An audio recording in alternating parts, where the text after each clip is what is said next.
small town begins showing strange behavior, and then next thing you know, of course, the men in the black vans start showing up. That's the story of The Crazies, which was remade in the recently about 2010. I'm John Chang with Dan Edmonds, Hello, hello. and I thought that something that is somewhat related in the middle of all this kind of crisis and stuff. People talk about this idea that like this is a great time to be productive and be creative and all that kind of stuff. So the idea of creativity to me, I thought that was kind of relevant to this series, is how sometimes you have like both in songs and music and stuff like that, these one-hit wonders, right? That kind of term that kind of came up, and I feel like it also happens in filmmaking too. That sometimes some of these filmmakers who have early successes, then next thing you know, they really kind of struggle to kind of have their next next hit, their next thing, stuff like that. I thought that was like kind of a little bit relevant to the Crazies because of how after Night of the Living Dead, it seemed like George Romero kind of really lost some footing. Yeah, yeah. Definitely. Yeah. I mean, Night of the Living Dead was such a sort of groundbreaking movie, and definitely there's. I mean, he's certainly made some interesting other variants on zombie movies. I still think Dawn of the Dead and Day of the Dead are really interesting. But he never really managed to sort of break out of that genre, and never really, not that I'm aware of, managed to jump into any other genres other than horror and zombies in general. I mean, the same could also be said to some degree of the remake of Brett Eisner's one. It's a very competently directed movie, and he did a few other quite interesting movies, but he didn't. I don't know. It didn't seem like it. This didn't seem to be the platform that took his career off into any particularly interesting direction. I mean, he directed The Expanse, which people tell me is kind of a pretty decent show, but Right. that was about the most recent thing I could see on his IMDb entry. But it's a very competently directed movie, I think, and it's certainly the first hour or so is really well directed. So it surprised me that I didn't see more after that. And likewise, I mean, I think George Romero really does play with some interesting ideas and executes them really interestingly, but never like, it has, they all kind of have this feeling of a bit of a sort of one-hit wonder because he never really managed to kind of branch into other sort of areas. And there's a complexity enough in a lot of his movies and of the themes that would imply that he could have done that, given more interesting scripts maybe. Yeah, I think after Night of the Living Dead, from what I understand, he really wanted to kind of do some, quote unquote, serious filmmaking, because at the time in the '70s, horror was just only barely, like a grade above porn. I mean, that's the way you kind of was seen in terms of cinema and everything like that. And even in reality, even long after that, it's only been recently that we have a, movie like, more recently Get Out, and that's won an Oscar for screenplay. In the '80s, we had Silence of the Lambs, was the first movie to win a Best Picture, and even that's not your kind of traditional horror movie as well. So I think that's the thing that, like, we're starting to see that horror is getting some kind of recognition as a serious, like kind of film, genre and stuff. But for the most part, though, yeah, it's kind of, I think that's the thing that kind of why Romero was kind of really reluctant to kind of get stuck, so to speak, in the horror genre and stuff like that. He was doing something, I forget a couple of the other, like one was Season of the Witch, and then there was another one, Martin, I think it was something like that, that like, these movies that like, they were still relatively, still in that kind of general genre, so to speak, but it was kind of, I think his attempts to kind of get away from zombie movies and everything. But then what's funny is, then when he went back to it, that's when he kind of hit his stride again and stuff, as he Yeah. said. Yeah, I mean, it may just be more my ignorance of all of his movies more than anything else. But that's what I know him for, and he was very good at them, So Yeah, and I think that's another interesting idea, which we'll kind of definitely explore in others. Certainly, before the show, we kind of talked a little bit about Tom Hanks and Road to Perdition and stuff like that. We'll have to definitely, when we get to the Lone Wolf discussion, time to dive back into this idea that sometimes we know these filmmakers and stars for certain roles, and we kind of like, in our minds, like kind of typecast them, so to speak, and stuff like that. And we'll kind of dive more into that in that discussion. So in terms of the 1973 crazy zone stuff, we have these main characters. It's actually, I guess, from another way to think about the movie too is that like there's two main kind of plots going on. We have this small group of characters who are trying to get out of the town, trying to escape what's happening and stuff. And then there's this army containment team that's trying to basically contain, of course, the infection, and then basically they're racing against the clock to find the cure and all that kind of stuff. So once again, though, we are in a small town, and of course, it's in Pennsylvania, which I think that's another kind of interesting kind of connection to the fact that like George Romero's kind of thing was kind of making these movies in Pennsylvania and stuff like that. Likewise, M. Night Shyamalan, like seems like once he went back to making films, smaller budget ones in Pennsylvania, he's kind of hit his stride again as well, and become less of a one-hit wonder himself and stuff. So maybe there's something to like kind of making films in Pennsylvania, at least for these artists. Yeah. If it ain't broke, don't fix it, I guess, for them. But, yeah. We have this kind of basic kind of distrust of the military and government here, and to me, actually, I don't know if I saw that somewhere, but like this idea that a lot of it is very similar. There's a lot of parallels to Vietnam because here we are, like kind of the post-Nixon era and stuff like that. And there's you definitely sense that distrust of the government. I mean, it's very prevalent. It's also like kind of just there's a lot of similarities with Vietnam in the sense of like we have even the one point this in the movie, this priest burning. It's just so iconic. Such an iconic reminder of that Buddhist monk that burns himself in Vietnam and stuff. And you could just easily replace, crazies as the people called when they're affected in the movie to, this like, iconic term in Vietnam of gooks and stuff, where suddenly, somebody who is this quote unquote enemy is like kind of they're subhuman, they're not even human and stuff. Yeah, no, I mean, I think you're absolutely right. This is definitely a post-Vietnam War movie. So you've got this in the theme of mistrust of the government. The military is portrayed in a very sort of poor light, in that they come in and pretty much from the get-go they're incompetent in exercising and containing this problem. And you even have the expert who's sort of like criticizing it very early on in the movie, who was also in Dawn of the Dead, I think, as well. I think he was an expert in that as well. He's got a much bigger part in this. But Dr. Watts in this movie. But I mean, there's this whole thing of the incompetence and the lack of ability of the military to contain it at every stage leads to the reaction back from the people that causes yet more problems, and their ability, their rebellion with and firing back on the soldiers just heightens the whole chaos of the entire situation.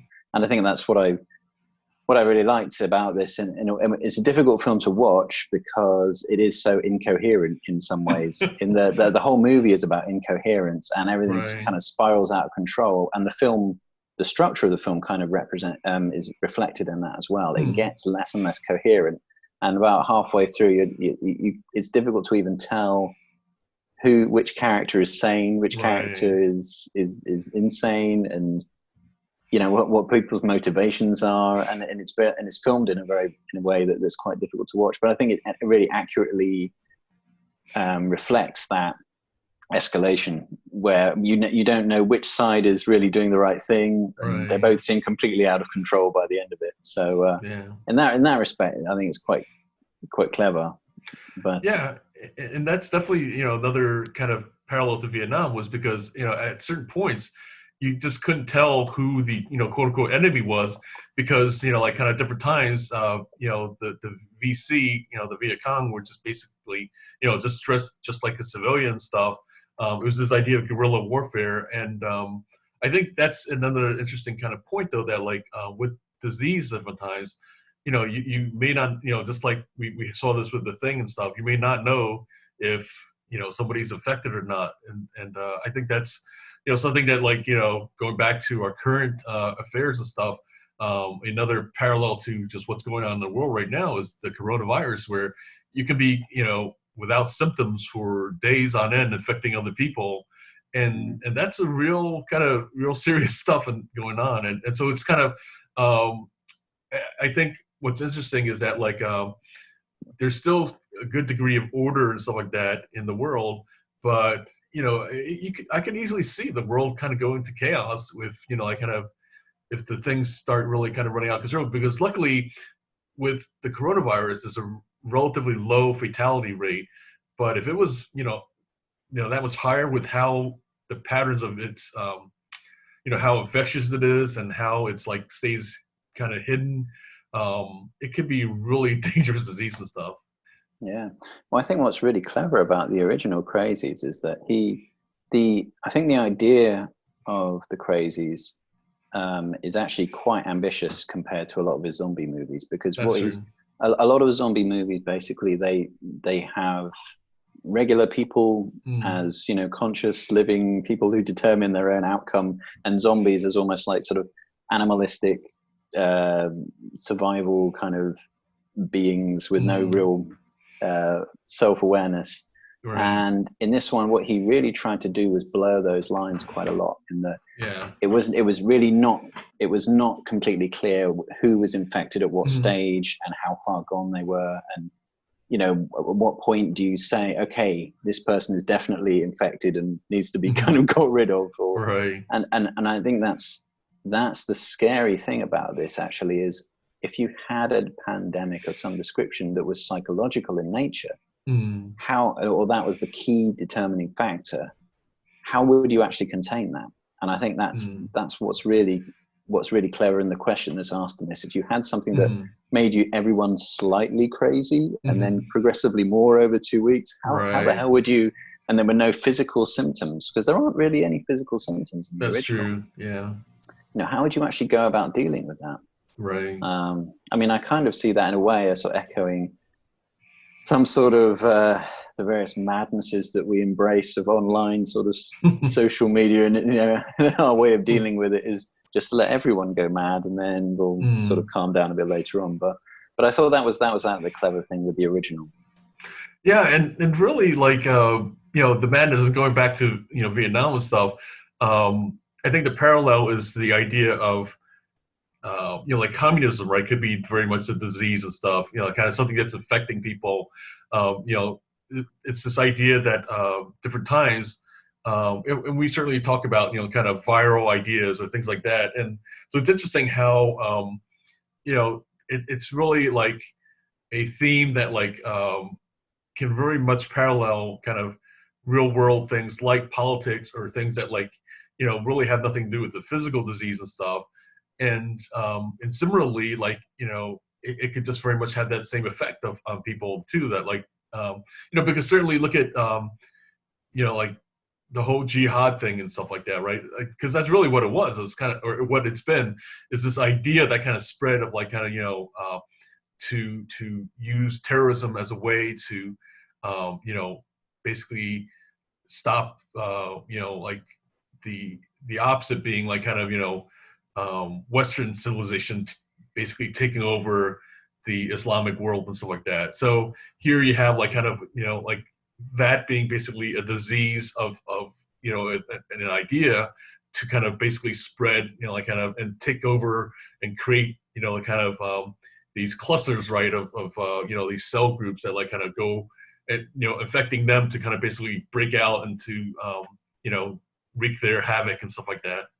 Yeah, it's very interesting. Actually, it's a very good point. Thinking about how the media portrays different belief systems and terrorism, and the language they use, like this, terrorist cell. It's almost like it is being portrayed as a disease that spreads, and if you let you let these people fester for too long, it'll grow and like a tumor or something like this. So yeah, you're right. It's very interesting. You can replace belief systems or regimes for a virus almost in an analogous way with these movies. And because like kind of the media's mostly for the West and stuff like that, democracy is seen as the antibodies to fight off this infection and stuff, so that's the cure. And of course, like anything else then is a foreign body that's kind of trying to invade and trying to take over and stuff. Yeah. I mean, again, look at language, foreign body, right? That's yeah, good point. there's both meanings there. Yeah, and I think as well, it's you can kind of make that connection with just mental health in general. In the 70s, as we saw with Invasion of the Body Snatchers, that was really when the idea of the star psychologist who's written the books that everyone wants to sort of read because there was this focus on individuality that came to the rise. So there's a much more awareness of mental health issues, and there was probably a time when, as people are becoming more aware of this, it's like, you know, is your political view, does it make you crazy or something like this? Or this idea of, you know, two opposite views can be seen as crazy by either end. Which I think is also a hangover from Vietnam to some degree as well, like you said. I think this is obviously heavily influenced by it, but then there's this idea that you're going and thinking you're doing the right thing, and then some point of reflection afterwards, you're like going, well, you know, stepping back, were we doing something that was, you know, as crazy or more crazy than the people who we thought or were being told were crazy to begin with? Yeah, and that's kind of just goes back also to you know, like we've seen, of course, like you said, in Invasion of Body Snatchers, and you know, what's called The Thing and stuff of this, and even like you know, I Am Legend. We've seen this over and over again. This idea of us versus them, like kind of, you know, at what point does the us kind of start kind of basically yield ground, so to speak, to, you know, like all of a sudden, you know, like kind of once the them is like kind of, you know, more numerous than us, then we're actually then the you know, the monster, so to speak. Like, you know, like it starts off being like kind of that they're the monsters because there's not as many and stuff like that, but then sooner or later when they take over or something like that, you know, we're the one that needs to be eradicated because we're the exceptions to the rule and stuff. Absolutely. And I mean, there's a line in, I think, both versions, the remake and the original, where one of the soldiers says something along the lines of, you know, I didn't sign up to shoot innocent civilians, which was, so that, you know, they both try and blur those lines there, I think, saying who's the actual aggressor in this. I mean, I'm just trying to think if is this a good time to start talking about the remake yet? Or is there, I think the only other thing I wanted to mention about the original was this idea of like a nuclear bomb as the thing to contain the issue was like, sure, just nuke it. I mean, we know that, you know, as this is a water system now, dropping a nuclear bomb would probably have pretty catastrophic effects on everything around it for miles and miles. So it's obviously a very kind of 60s idea of what the government would do in the worst case scenario. Yeah, I mean, I think, you know, up to a certain point, you know, probably like I would say after the movie The Day After and stuff, you know, like kind of like, and we saw, you know, so like in the series The Americans, they kind of really did a great job of reflecting out how that show really impacted people's idea of, you know, nuclear war. Because I think up to that point, people still thought that like it's a viable option of like kind of, you know, like limited nuclear, you know, exchange or something like that, that like, you know, people still saw the nuclear bomb as an option for, you know, solving some problems like this and everything. But I think after that movie, and it was this idea that like, you know, once you start, it's only going to likely escalate and kind of basically, you know, the whole world's going to get nuked, so to speak. I think people start realizing, oh crap, you know, like, no, that's not really a good idea. You know, like, besides, like you said, the fallout and the kind of impact on water.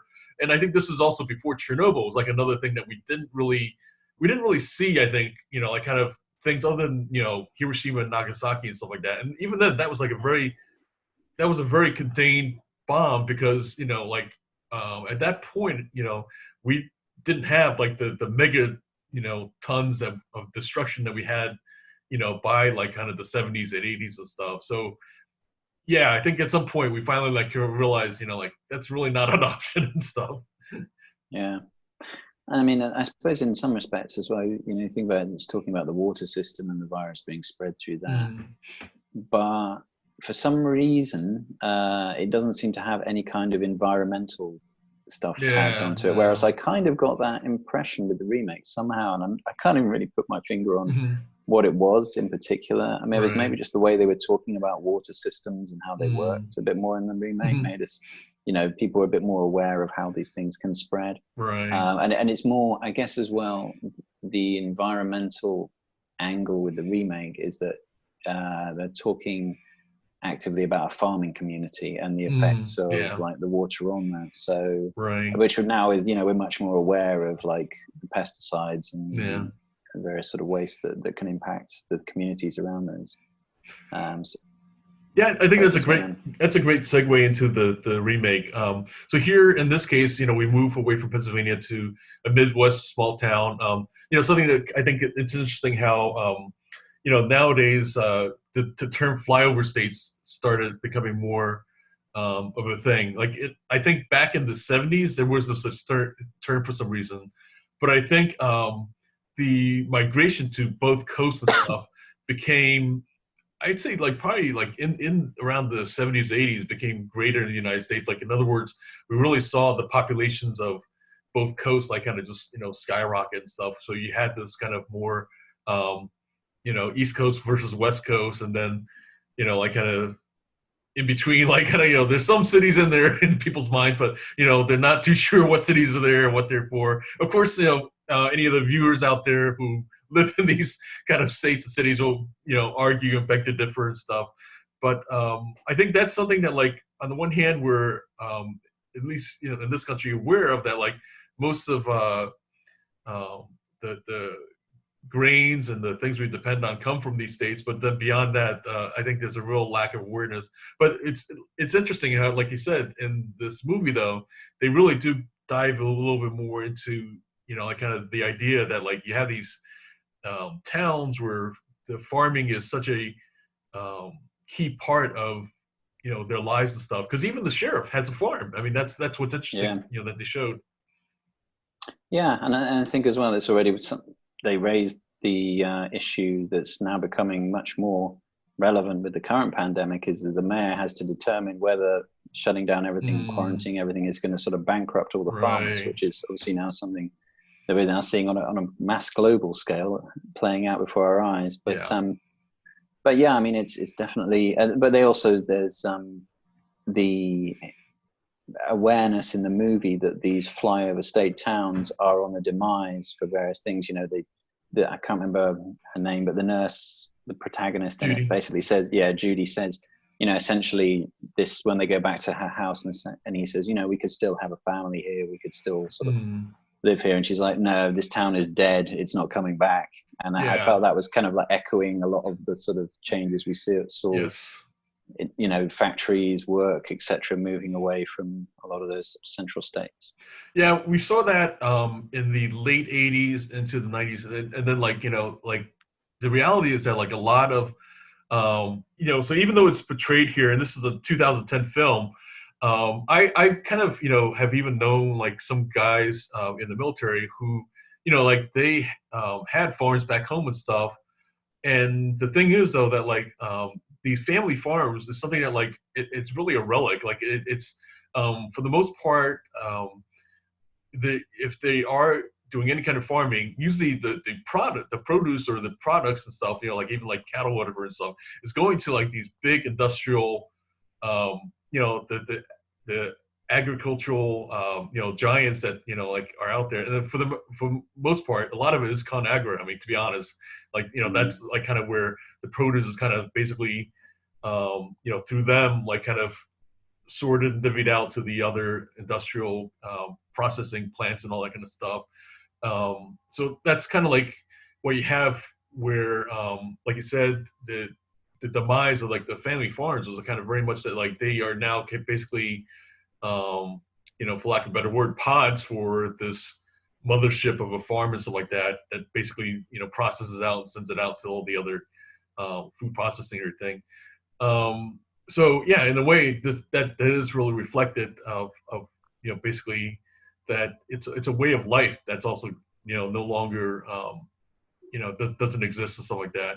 But meanwhile, Yeah. though, it's interesting how in the film, though, we see, like, kind of the small town. We do see, like, kind of just like because different characters we see, like each time we're going to like somebody's farm and stuff. Like you see that over and over Yeah. again, and it's interesting how like kind of that's just something like it's interesting even though the film's made in 2010 and everything. For the most part, I kind of wonder if like that would be something that we would see. Like in other words, if you just kind of had random characters, in real life, like how many of them would actually, have a farm and stuff like that that's running and operating, that like, they're producing crops and all that. Yeah, I kind of wondered about that as well. In 2010, just how realistic was this town? Yeah. It's like, there's like a community of people playing baseball and a bunch of farmers. Right. And that's like, is this like any real town? Let's all go to the lobby. Let's all go to the lobby. Let's all go to the lobby to get ourselves a treat. I kind of wondered about that as well. In 2010, just how realistic was this town? Yeah. It's like, there's like a community of people playing baseball and a bunch of farmers. Right. And that's like, is this like any real town? That's what I'm saying. Yeah. Yeah. It's, yeah. I think as well, this is a way, complete sideline here, but Sure. I also kind of feel like you can identify these ways of life as having gone because they start to creep into interior design. It's like your Pottery Barn farmhouse design is almost like an indicator that way of life no longer exists. Right. Likewise, now everything is industrial. It's because we have no industry anymore. So it's... And just even like the small town kind of, like when you're walking down that like, there's actually a drugstore with a, pharmacist behind a counter and all that kind of stuff. More than likely, like kind of that's been replaced by the Walmart, like kind of where you pick up your drugs and stuff. I mean, that's the reality. I mean, I doubt seriously that like, unless it's like kind of maybe like a kitschy, family business that they just have like, certain prescriptions that they kind of keep things running for and stuff like that. But more than likely, I know personally that a lot of these, kind of little pharmacies just don't exist for the most part because they just, couldn't compete with like the Walmarts and stuff. Absolutely. I mean, for me, the most striking thing about the remake that really shows the difference in times is the way it starts, where you've got the lone crazy guy walking into a crowded arena area with a gun. Yeah. And, immediately, because we're in the era now of mass shootings, immediately that's what sort of sets everyone off. Like this is, much more of an obvious danger sign now compared to anything that was in the 70s one. Right. So that was a very obvious kind of difference for me and sort of bit of social commentary. Likewise, the media portrayal on the community idea of did the cop do the right thing? Do the police? There's much more scrutiny over, police actions in different cases. And I think it was a very purposeful move in the movie that he didn't shoot. He just pointed the gun but didn't shoot, because if he shot, it would have been much more obvious of how to deal with this. He would have been a much more obvious threat. Whereas having him not shoot but just point the gun opens up that sort of question of, what was the right thing to do in that scenario, right? And already lays that groundwork of, is the cop slightly crazy for going too far, or was there clearly a problem there? So that was a real difference for me. Yeah, and it's interesting how like there's no discussion about like kind of social media or like kind of YouTube or anything like that. I mean, it just just basically that like in nowadays, like the reality is that like everybody would have their smartphones filming things, and like kind of, I mean, you'd see like at least like kind of a dozen posts about it and stuff. Yeah, again, it's going back to your point about how realistic is this actually of a portrayal of life in 2010. It kind of feels like it was 20 years ago rather than 2010. But another interesting difference for me was the portrayal of insanity and how they actually kind of portray people in the 70s compared to the 2010. In the 70s one, they show someone crazy. I mean, the violence is the same. When you're crazy, you start running amok and shooting people. Yeah. But it's like those precursors are interesting for me.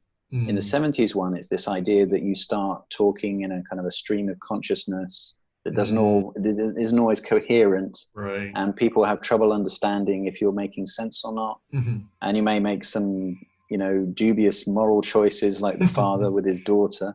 But in the remake, the interesting difference was that silence is portrayed as the hallmark of insanity.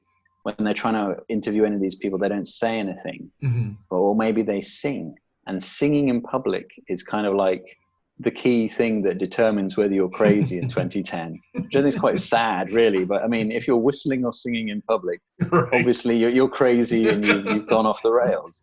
So, and also just the kind of the isolation factor, these people are withdrawing into themselves. Whereas in the 70s, they're sort of seen as spouting nonsense outwards. So that's a very kind of interesting way that society has determined who's crazy and who isn't in those two different sort of eras. Yeah, speaking of singing, so I just wanted to kind of mention it was interesting how the cameo with Lynn Lowry, who played the teen in the original. So she shows up in the remake on the bike. She's kind of doing the little loops of singing and stuff like that. So right. Okay. That's interesting. I didn't know that. Yeah. And that was definitely a clear example of kind of like you said, of that they wanted to show the singing as kind of a mark of sanity in the remake and stuff. Yeah, absolutely. Also, the military seemed to be much more trustworthy and competent force in the remake compared to the original. Yeah. They come in, they control it, they've got helicopters, everyone's under control and channeled in the right way. Really sophisticated, kind of. I mean, it's the kind of stuff that you would really. I feel like what they portrayed, part of it is clearly a much bigger budget and stuff like that. And they had technical advisors because they really get it down to kind of, showing kind of the hazmat containment suits and all the shelters that would go up and all that kind of stuff. It's really kind of, to me, I felt like, if there was a real kind of containment situation and stuff, this is kind of what you would likely see, kind of that they would, actually, although, kind of another bit of dissonance, I guess, or kind of differences, I wonder if in reality the military would be as competent and sophisticated, right. Because of how nowadays, from what we've seen, kind of recent things in the U.S. I mean, God bless the actual kind of first responders. Definitely these folks are beyond capable of serious stuff. I'm talking more about the leadership and the wherewithal of kind of organizing and kind of deploying and stuff like that above them, because we saw kind of where here you had the Navy captain that basically raised the red flag about kind of the breakout on the ship and stuff like that, and subsequently he gets relieved kind of hello kind of this is somebody who was doing not only the right thing and stuff, but basically he probably stopped things from getting out of control, and he gets relieved. It's I don't know, it just kind of it's kind of, to me, questionable as to the upper leadership as to kind of their judgment and their call and stuff like that. But we won't get too much into the political discussions here. I just thought I'd mention it though. No, but I mean there's an interesting difference as well between the two movies, because in the original you actually see the military leaders, you see the experts all making those decisions, and you see their own sort of bad judgment calls playing out in the scenario. And there's also the question of whether the experts who are trying to find the cure, whether they're just going crazy or if they've actually found the cure. So there's this kind of whole thing of, should you trust experts in particular fields? Whereas in the 2010 version, all of that is hidden. You don't ever see any of the military leaders making decisions. You don't see any of the scientific people who are trying to find any cures at all. That's all completely hidden. And that, to me, almost makes this point of, our mistrust of experts is perhaps, or in 2010 was perhaps a lot higher than it was in the 70s. In the 70s, the idea that you could question this, but in 2010, it's like, you're not even going to see it. These guys, they're making decisions. You can't trust them. They're out of sight, out of mind, Right. Yeah. So, I mean, that is, I can see that as a reflection of how people probably feel like a little bit more distance from the decisions being made and stuff. I mean, I think that's something that when we talk about things like like going to Iraq, Afghanistan, stuff like that. The stories are of like the troops and everything. Sometimes you might see like kind of the ground pounder or this kind of grunt, like kind of struggling, like kind of to stay alive, but he has no clue as to who's making the calls, and I think that's something that like even though we have the technology now to like kind of basically like if the colonel or whoever wanted to talk to that individual troop, it's probably more likely now with the technology we have available. But yet, for some reason, what we've done, just like we've talked about this with social media stuff, we've kind of distanced ourselves more, and so these decisions sometimes probably seem or feel more anonymous or more like made by some unknown person and stuff, and like even like kind of just the drone technology nowadays where you can drop a bomb right down to the doorway of a terrorist and stuff, but meanwhile who made that decision and who like kind of was the actual person that pressed the button and stuff, it's all that many more degrees removed and stuff. Yeah, and you hear some of the sort of soldiers in the movies saying that as well. I'm just following order. I don't even know what I'm doing here, so to speak. I wonder if, though, that kind of distance that you see there is more a reflection of how the distance between decision makers and power brokers in society, and whether the general population feels more distance. Maybe in the 70s, you've come from an era of lots of sort of social changes and upheavals, a lot of protests and things like this. People maybe felt, and maybe were more interested on a more cynical note, are interested in the actual process of social change, whereas now it may be seen as so, or at least in 2010, may be seen as so distant that it is completely out of our control and out of our out of our arm's length.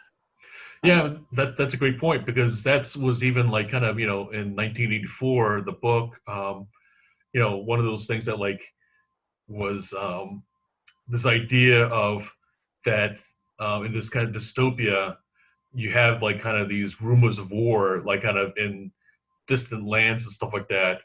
And like kind of, the funny part is that Orwell really predicted like kind of how things are now. And, like kind of, in other words, the war on terrorism was just like kind of this thing that was like kind of happening somewhere. Maybe, on the one hand, like we had like the film, like Vietnam, right, was the first living room war where you saw like kind of daily shots of, kind of the battles going on. And we saw glimpses every now and then, for, like kind of Iraq or Afghanistan, but really, it wasn't except for the documentaries that brought that home. So for some reason, it's weird because we had even more capability to actually film things, but we kind of, for some reason, I don't know, it's maybe the decision of the news stations or whatever, that like we just didn't do that anymore. Like kind of, like it was very much, we kind of went back to very controlled broadcasting of things that was happening on the front and everything. So it's interesting how Vietnam, we were in the, like in the war, like kind of, we saw that in our living room and stuff, but then we kind of went, even though we have even more technology now, but we went away from that.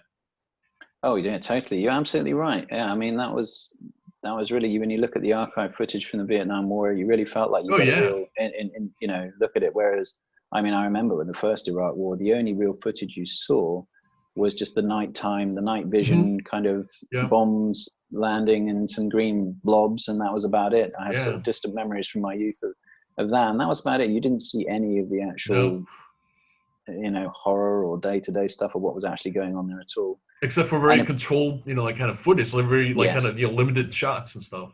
Yeah, I would say with the second Gulf War, you saw more of that, but it only tended to be as a result of stuff that was controversial, or where we were trying to sort of it was stuff that got sort of sent out. But the actual official stuff was very, very controlled. It just I don't know what the mechanism is behind that. My guess is that like the U.S. military really like kind of wanted to kind of contain things, like kind of they wanted to kind of basically control what was being shown, what was like kind of allowed out and stuff like that. and I don't have any kind of personal experience with that, to be honest. Like I couldn't tell you like kind of whether that was the official policy or whatever. Like, but that's just like you said, it's just based on observation of what we actually saw in the news and stuff like that. Maybe they just thought, God, we can't have the 70s again.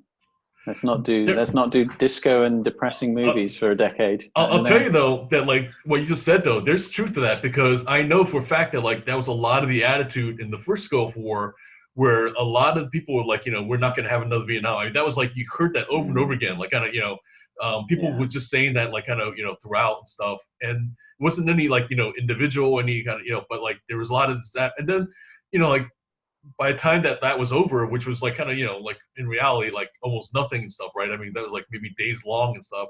That was kind of like and the people were kind of welcomed back as heroes and stuff like that.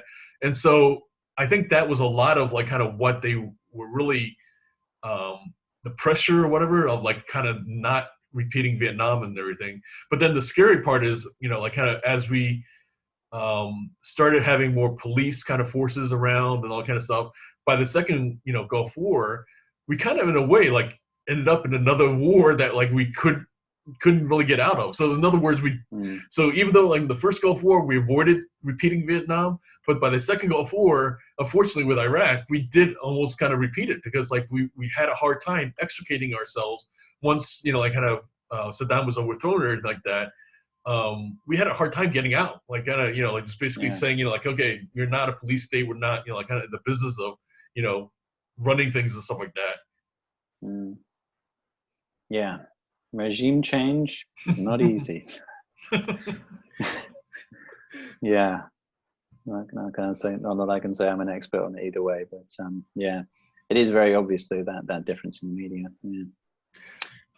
I did want to say though with the remake though, one thing that like we've talked about as well is there was a very much a Western kind of feel to it. Like you had Tim Oliphant as the sheriff, like in the kind of like the original didn't have as much of a feeling of like kind of the high noon kind of Gary Cooper kind of thing stuff.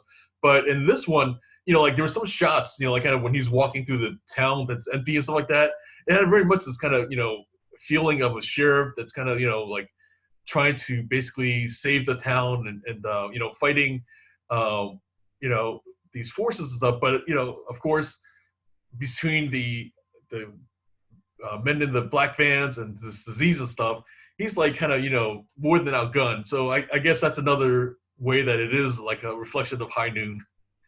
Yeah, you're right. Actually, I mean, it did have a very much a kind of a Western siege feel to it as well. Right. People trying to shoot out on the streets, and you're absolutely right. It did have that kind of that feel to it. The other thing that I think is rather cynical, and maybe this is just from watching too many zombie movies, but it seems like anyone who enjoys outdoor life of fishing and hunting, and you happen to be from the South, it seems like they only need the slightest excuse to become raving psychopaths with a gun. It's like the three, it's like they're barely infected and they're already just mowing people down. They feel like it's hunting season. So I don't know. I mean, it's a very kind of stereotypical portrayal. Yeah, and I think that's very much like kind of the left wing, left coast attitude towards the stereotypical right wing conservative and stuff. I mean that's something like I've. It's interesting how sometimes, or actually often, on my Facebook page, like I find myself kind of caught between like kind of this. Because a lot of friends of mine are in the film industry and stuff like that. So, of course, where their leanings are and stuff. And meanwhile, I have other friends who are more business, entrepreneur-oriented and stuff like that. So you kind of know where their leaning is at. And then come election time, kind of just watch the bombs in the air going off and stuff. Yeah. Speaking of which, we actually got the nuke in the remake, which was kind of fun towards the end.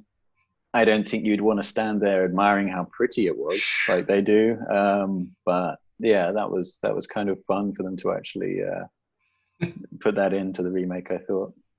Yeah, that was definitely. And speaking of like kind of punctuation and stuff like that, you and I offline talked about the car wash scene. Again, major spoiler.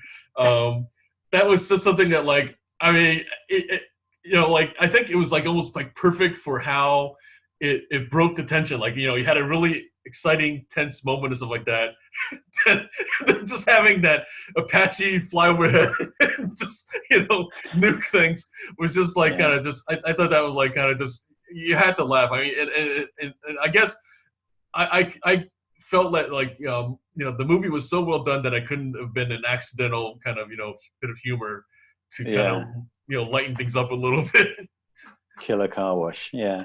I mean, as well, structurally, that's the main difference between this and, the original. This feels like a series of horror set pieces that are, that are set apart. The tension is very carefully controlled and managed all the way through the movie. But yeah, compared to the chaos of the original one, it's a very different movie structurally, I would say. Definitely. Yeah. I mean, I think that's the thing that like, even though that like there was, I thought like the remake was really just overall like kind of well done, but it did have a very much a carefully crafted kind of feel, and in some ways it's interesting how the chaos was captured better than the original. So that's like kind of as much as to be honest, like kind of overall, I felt that the remake overall was better in that sense of like kind of the. Oh, looks sorry, like we lost your picture. Okay. No, there we go. I'm back. So yeah. Even though that like I felt like the remake was a lot better for a lot of different kind of overall production value and all that kind of stuff, but I think that's one thing that like you did kind of lose some sense of that, of like kind of the chaos and stuff with the kind of the loss of order and everything. Yeah, it's funny. I mean, it seems if you took the general temperature of which movie is better, I think a lot of people prefer the remake, just because it's got sort of scarier scenes and it's better produced, high budget. But I kind of admire the ambition of the original, and I also like the way the best friend who's slowly losing it. I think that character was really interestingly portrayed, because it keeps you guessing a lot more about is he actually going off the rails, or is he just trying to help his friends out? So. Yeah, I don't know. I mean, I always prefer the 70s versions, it seems, whenever we do these comparisons. So no surprises there for me preferring the 70s one.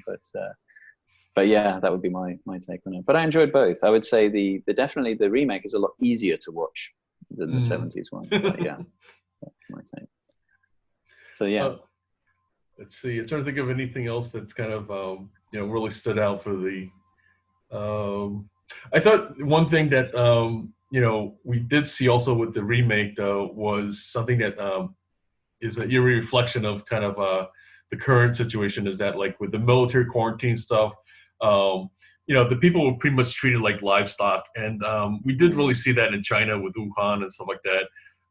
So that's an interesting kind of connection that like we don't see that as much. Like even though that like people are treated as like kind of subhuman in the original and stuff.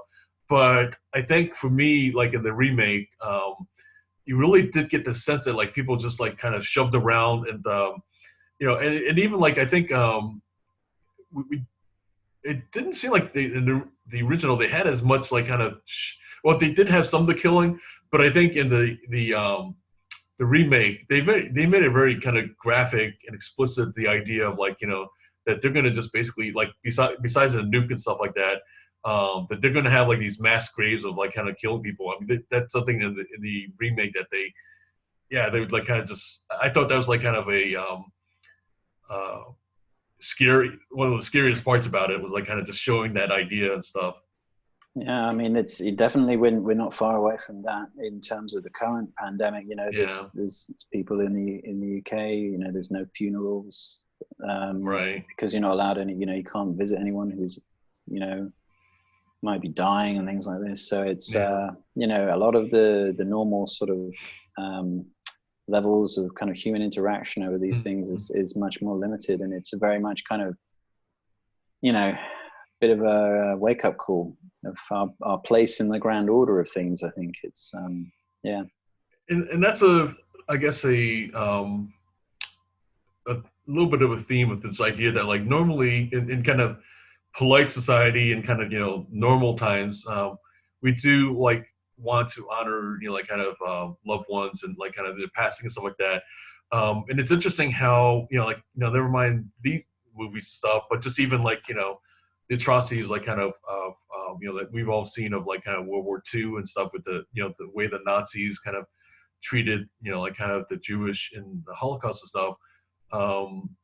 At that point, like people become no longer like kind of these beings that had identities and that we want to honor and all that, but they come to it's kind of like piles of like kind of bodies to kind of put into mass graves and all that kind of idea. And I feel like that's a little bit of the kind of the what we see as well, like kind of like in times of chaos or war, kind of that then there isn't this kind of care or like kind of this reverence that we have for life and and for that matter, even like kind of somebody's body in death and stuff like that. Yeah, absolutely. Yeah, it's a very dehumanizing experience, I would say. Yeah, well, I think I've exhausted all my talking points for this movie. I guess it's a question of, are we going to do Mandalorian / Lone Wolf and Cub next? Yeah, I'm definitely up for that. And then certainly, let's call it down the road. I thought that like it would be interesting to kind of do the Andromeda Strain, but I think we're kind of maybe pandemic'd out for a little bit, so we'll kind of postpone that one for a while. Yeah. Some other ones that we're definitely planning to do at some point is Always, and A Man Named Joe is like kind of a fun one that I definitely look forward to, because Always is like a movie I've really enjoyed.